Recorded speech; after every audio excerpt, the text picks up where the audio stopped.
Your brain, the cortic region of your brain, which is responsible for decision-making, attention, alertness, self-control, that sucker is still in a sleep cycle. And now that you're awake, it's going to take the cortical region almost 4 hours to actually snap out of that sleep cycle. That's why you feel groggy. It's because the part of your brain that's responsible for critical thinking and being alert, it's actually still asleep. If you don't already do this, you've got to train yourself to be the kind of person that doesn't use the snooze alarm. Because when you hit the snooze alarm, you're not only putting your brain in a state of sleep inertia, you are directly impacting your productivity, your alertness, and your brain processing for the first 4 hours that you're awake.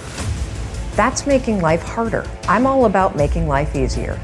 So tomorrow, when the alarm goes off, I don't care how tired you are, I don't care how much you don't want to get out of bed, I want you to remember this. I want you to remember that you've got to wake up and give your brain its best shot to do its best work. And the way you're going to do it, 5, 4, 3, 2, 1, turn off that alarm and get up. Seize the day and go be productive.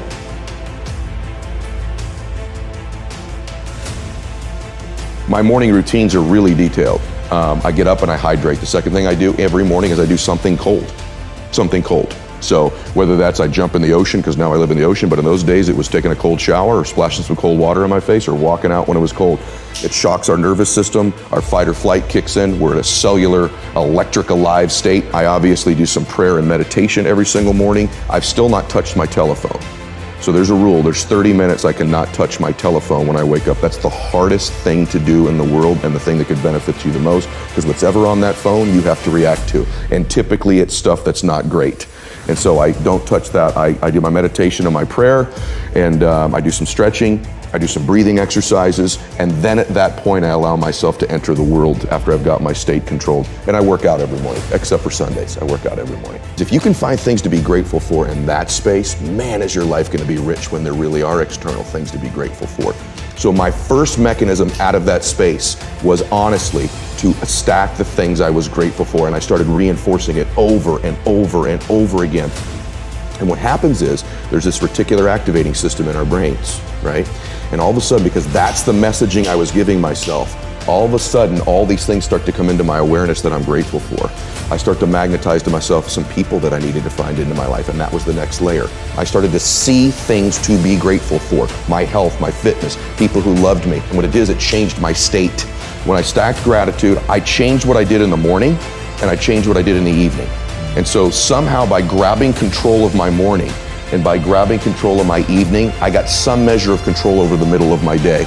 I was an out of control person back in those days, meaning this: I woke up worried, stressed, fearful, and I immediately start thinking about a bill I had to pay, something that was wrong, and I'm in a state of reaction to begin I'm talking within 6 minutes of waking up, 6 seconds. Most people listening to this, that's what they do. I said, I gotta grab control of my morning, and I set up routines in my morning. Maybe they served me, maybe they didn't, but they were things I could deliver on doing for myself. And so not only did that give me control over the day, but I started to stack my self-confidence too.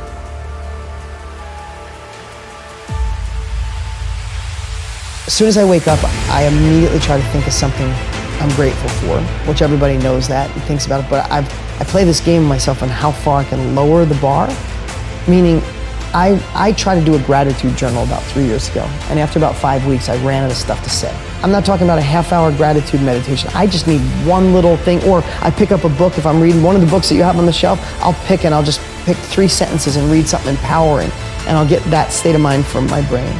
And then I think about one win I had the day before. Because I know as entrepreneurs, as somebody searching for success, we never give ourselves credit. We never treat a friend the way we treat ourselves. It's like, I know I've had days I've gone till 10 o'clock at night, and man, I got nothing done today. It's the biggest lie. Like, we beat ourselves up. We're like these racehorses. We wouldn't even treat a racehorse that we owned as bad as we treat ourselves, right? So I wake up and I'll do a quick little gratitude, and they'll say, what was one win yesterday that I accomplished? And I'm like, wow, you did do that yesterday. And then I'll think of one win I want to do that day. Like, what? I'm gonna need a million things done today, but what's a must today that would be a great win?